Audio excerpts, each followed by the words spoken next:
Eu sou a professora Andréa Mendes. Eu sou o professor Fabiano. E juntos estamos com vocês no LACA, trazendo bastante literatura, arte, história, cultura e antropologia. Hoje nós vamos conversar sobre a Idade Média e a sua influência na literatura. Trouxemos até um cavaleiro medieval para nos auxiliar nessa jornada.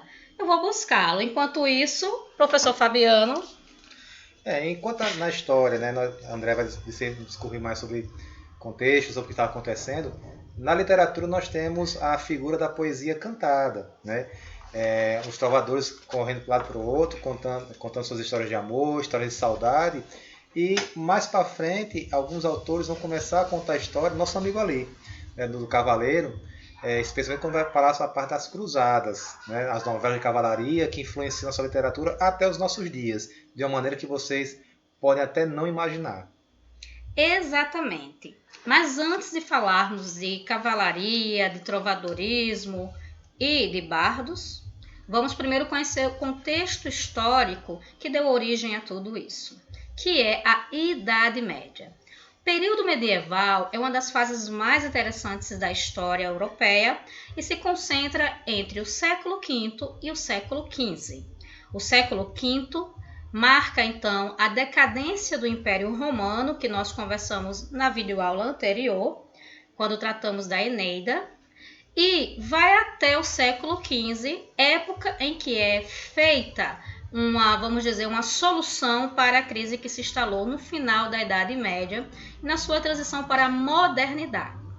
Mas como é que começa mesmo o período medieval? Com a queda do Império Romano, no ano 476 d.C., os europeus são compelidos, são obrigados a deixarem as cidades e morarem no campo. Por europeus, nós vamos aqui chamar de romanos. E isso foi forçado pelas pressões nas fronteiras do império e pelas invasões dos povos germânicos. Os romanos patrícios, a elite, como eu já falei no vídeo anterior, tinham vilas no interior, no campo. E essas vilas, então, se transformaram na primeira forma, na primeira organização após a queda do Império. Aqueles escravos, que às vezes se rebelavam contra o Império, né, contra a República Romana, foram convertidos em servos. E assim passaram a ficar presos àquela propriedade. Porém, nós sabemos que ao avanço do período primeiro da Idade Média, que chamaremos aqui de Alta Idade Média, essas unidades produtivas elas ficarão muito mais fortes, ficarão bem mais extensas e serão a unidade produtiva por excelência do período da Alta Idade Média. Vamos chamá-las de feudos. O feudo, então, vai dar origem a um novo modo de produção, a uma nova forma de organização da sociedade.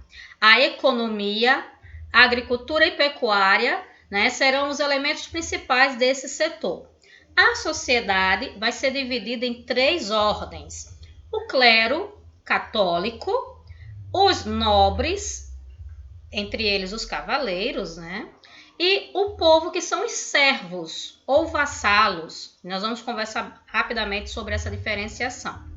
A Alta Idade Média, então, ela é a consolidação do feudalismo como modo de produção na economia, mas também é a consolidação do teocentrismo. O que seria o teocentrismo? Você lembra o que é? Assim, Deus no centro de tudo, né? A religião ela é a mais importante dentro do sistema de governo. Exato. E por que a religião se tornou então tão importante na Alta Idade Média? Porque foi a Igreja Católica a instituição que sobreviveu ao colapso do Império Romano. Coube a ela cristianizar os povos germânicos, mas também criar uma nova unidade, uma nova identidade para a Europa, a identidade cristã. Então, o teocentrismo ele se torna o elemento principal da vida social, da cultura e, principalmente, vai determinar todo esse período que nós estamos falando.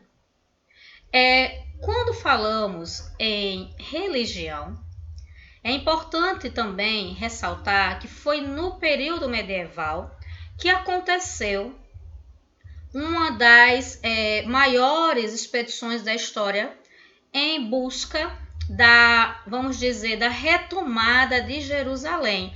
São as chamadas cruzadas. As cruzadas foram expedições religiosas e militares que tinham como uma justificativa retomar a cidade de Jerusalém, que estava nas mãos dos turcos, que eram islâmicos, eram muçulmanos. E durante então o século XI, século XII, nós vamos ter muitas expedições que não terão apenas como objetivo libertar Jerusalém, mas terão também como um dos princípios buscar novos territórios, que os cavaleiros possam buscar novas alianças e principalmente para a igreja deslocar essa onda de agressividade e violência do centro da Europa para o Oriente. As cruzadas, elas são um dos primeiros também eventos que marcam essa cisão entre a cultura oriental e a cultura ocidental. E também nós temos a formação das ordens religiosas, que são justamente jovens da nobreza europeia, cavaleiros, que vão organizar-se nessas ordens para a defesa da Terra Santa, do credo cristão, mas também dos seus princípios. Entre as ordens, é importante pensar aqui que as mais importantes são a dos cavaleiros templários, a dos hospitalários e a dos cavaleiros teutônicos. As três vão ter um papel fundamental em uma nova fase da história da Idade Média, que é o que nós vamos chamar de Baixa Idade Média. Com o advento também dessa redescoberta do Oriente, nós vamos ter o fluxo contínuo de novas mercadorias e especiarias também, que tornarão então as feiras os lugares mais frequentados no comércio medieval. E essas feiras darão origem aos burgos, que são pequenos comércios fortificados, pequenas cidades comerciais fortificadas, que vão depois lutar pela sua autonomia e assim criar uma nova classe social, além daquelas três que nós já conhecíamos, e fundar então uma nova ética para o período medieval. A Baixa Idade Média, então, vai ser conhecida como uma época do renascimento comercial e urbano, mas também vai ser a época de surgimento das universidades. E essa é uma das questões que são muito debatidas. Qual é o papel, então, da Idade Média na construção do mundo moderno, que nós vamos debater também nos próximos vídeos. O período medieval ele se encerra no século XV. Em 1453, os turcos otomanos tomam o Império do Oriente, o Império Romano do Oriente. Mas alguns autores dizem que a Idade Média só se encerra em 1492, que é quando o genovês Cristóvão Colombo, cumprindo ordens dos reis católicos Fernando e Isabel, da Espanha, chega ao Novo Mundo e assim descortina a América. Porém, há toda uma literatura que foi construída antes dessa modernidade, que está centrada no período medieval, que a gente vai conhecer agora com o professor Fabiano.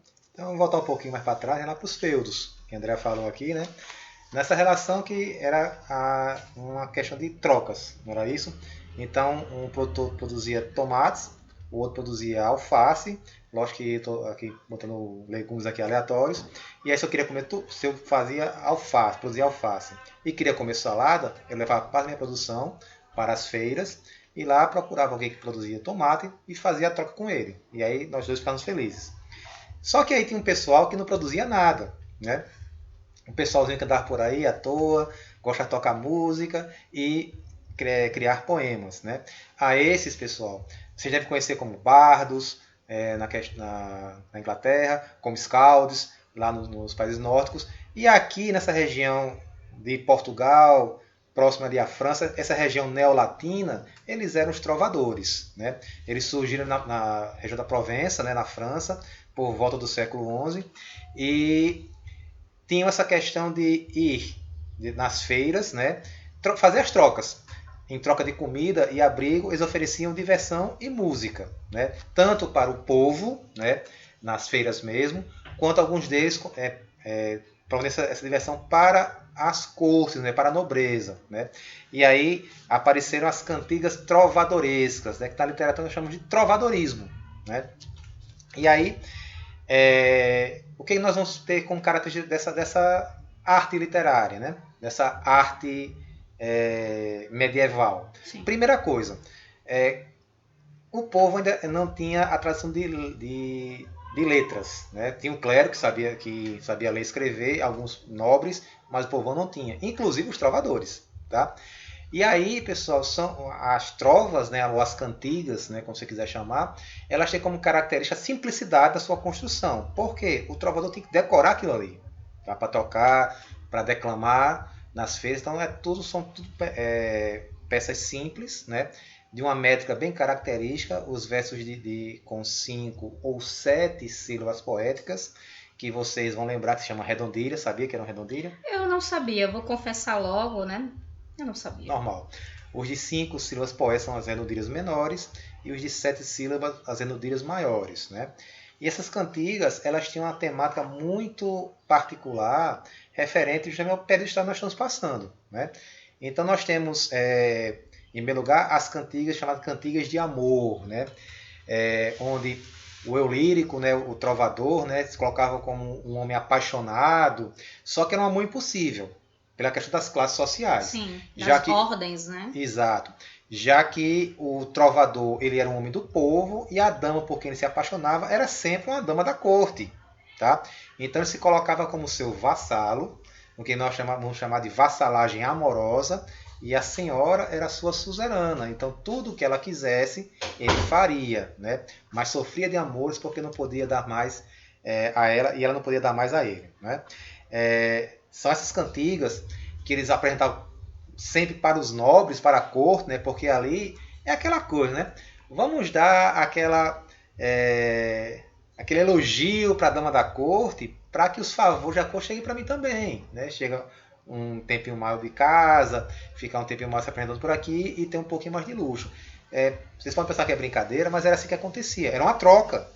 Né, essas cantigas. Então eles elogiavam a dama da corte e em troca recebiam os seus favores. Né?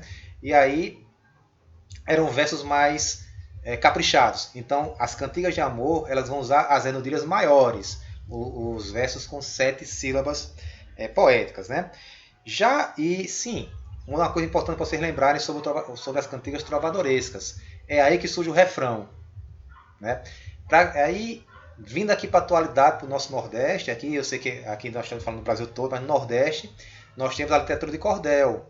E quem já viu um cordelista declamando sabe que entre uma estrofe e outra tem aquela que ele repete sempre. Tá?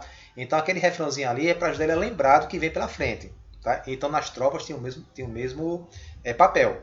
Então o refrão é uma característica importante que surge aqui nas cantigas. Tá? Só que nem só de nobreza vive os trovadores. Então nas praças eles cantavam as cantigas de amigo. Tá?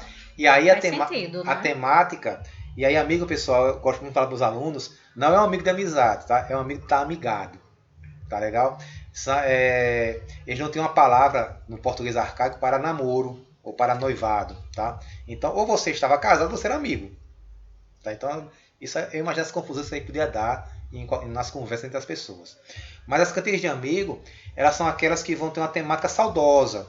Tá? Porque já é um amor realizado, já é um amor consolidado, só que o eu lírico é sempre feminino e essas moças e mulheres estão chorando por alguém que partiu. Não partiu de morreu, tá, pessoal? Não vão ser tão trágicos.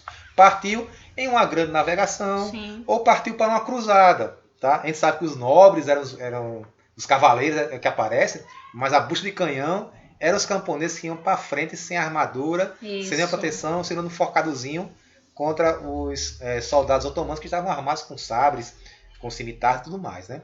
Então, bucha de canhão. Então, essas moças estavam sempre em um ambiente campesino, na praia, num penhasco, olhando para o mar, esperando a volta do seu amado. Tá? E eram cantigas que falavam ao povo dos feudos, né, que sempre tinha aquelas músicas que realmente alguém partiu, né, alguém foi e não sabia se quando ou se iam voltar.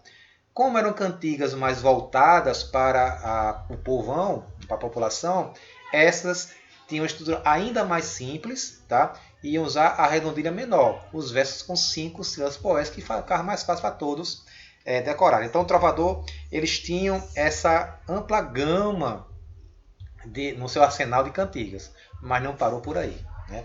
Porque sempre tinha aquelas pessoas que eram espírito de porco, né? E que não davam ao trovador, né, o devido reconhecimento, um prato de comida, um pouso. E aí nós temos as cantigas de escárnio e de maldizer, né, que é o famoso xingamento. Então, são cantigas onde o trovador ia falar mal de alguém, ia revelar seus podres. Afinal, as pessoas falam. Então é muito fácil para um trovador chegar em um feudo desse e descobrir os podres das pessoas que mandam por ali.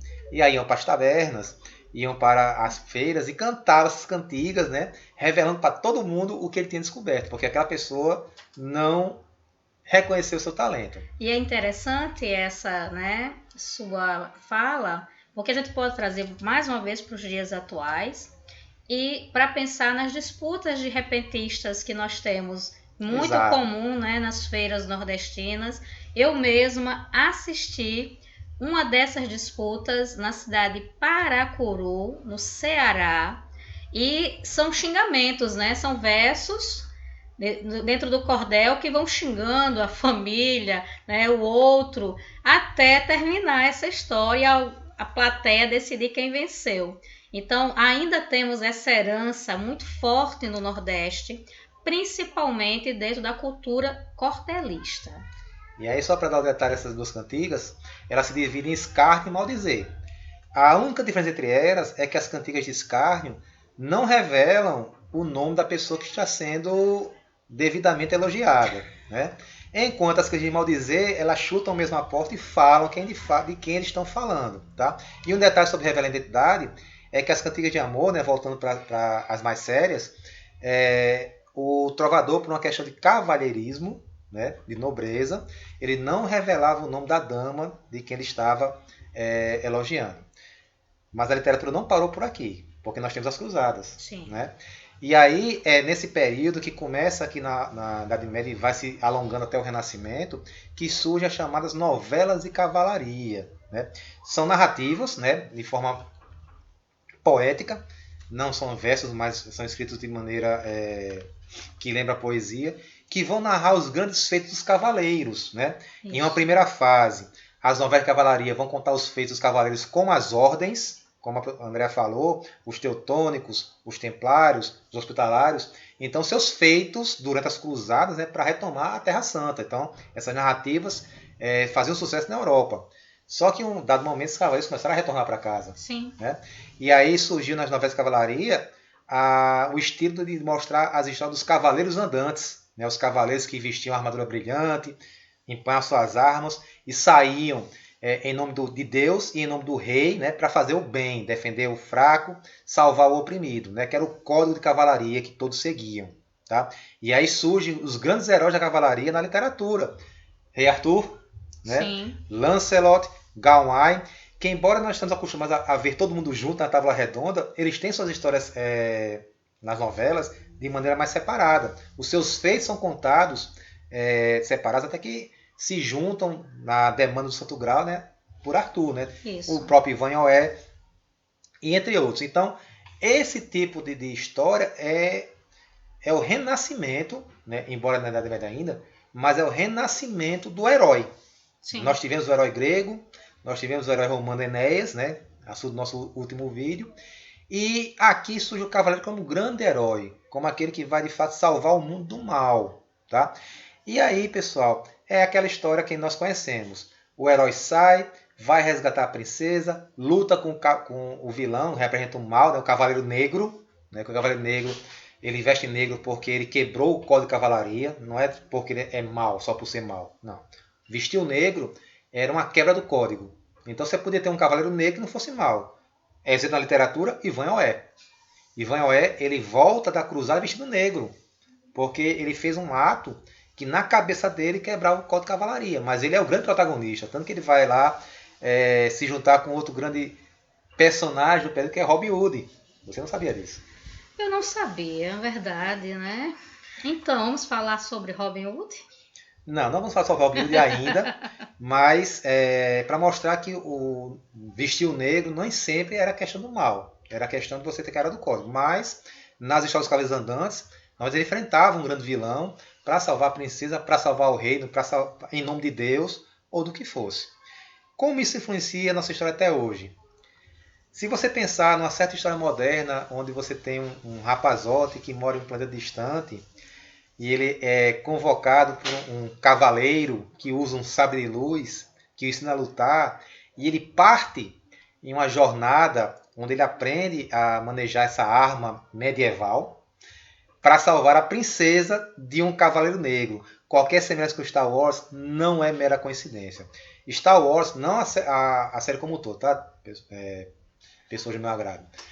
Mas aquele primeiro filme original, o que se chama de episódio 4, ali é uma novela de cavalaria. Aquela estrutura do aprendiz que se junta com o cavaleiro, porque André vai confirmar que era normal o cavaleiro ter seus escudeiros, que eram os que eram nobres também, né? E que geralmente começavam ainda muito novos como pajens e evoluíam para escudeiros. E daí eles aprendiam a lutar, aprendiam as técnicas de cavalaria, aprendiam o código e virariam futuros cavaleiros. Então, Star Wars, você tem essa questão de que o Luke Skywalker ele vai aprender a lutar com um cavaleiro já formado, que é Obi-Wan Kenobi, e eles partem em nome do rei, no caso em nome da República Galáctica, para salvar a princesa Leia das garras de um outro cavaleiro, né, o Darth Vader, que aí é um cavaleiro negro, tá, a serviço do Imperador do Mal. Tá? Então, Star Wars ele fez muito sucesso, embora a professora Andrea não concorde muito comigo, mas porque ele mexe com as nossas lendas literárias mais profundas. Então nós temos essa história de cavalaria conosco desde a Idade Média e que nos acompanha literariamente, narrativamente, em toda a nossa evolução como sociedade. Então, quando George Lucas, espertamente, ao criar sua história, ele fez uma história de cavalaria no espaço, era sucesso garantido, porque isso até hoje mexe conosco. Essas histórias antigas até hoje estão em nosso sangue, estão em nossa memória literária. Isso. E sempre vai ter um lugar ali no nosso coração para contar isso daí. No futuro, nós faremos um vídeo sobre livros de fantasia. Isso, né? Verdade. E aí, vamos abordar esse assunto com um pouco mais de profundidade. E só para fazer, né, um arremate, é importante pensar aqui na figura psicanalítica, né, do arquétipo do herói. Então, a gente já conversou sobre essa figura, né, na videoaula anterior, mas é importante a gente pensar que tem uma força dentro do imaginário, uma força dentro do nosso inconsciente, inclusive, né, dessa figura do herói. Por isso que essas histórias sempre atraem tanta atenção e sempre nos marcam tão profundamente, não é verdade? Isso mesmo. Então, espero que tenham gostado. Se gostaram, não esqueça de deixar o seu joinha aí pra gente. Considere se inscrever no canal se não são inscritos ainda. Temos novos vídeos publicados toda segunda e quarta-feira. Então, pessoal, nos vemos por aí. E para fazer uma homenagem justa, né, a uma moderna história de cavalaria, que a força esteja com vocês sempre. Obrigada por estarem conosco mais uma vez. O LACA agradece e aguarda a inscrição de cada um e cada uma. Um forte abraço e até logo!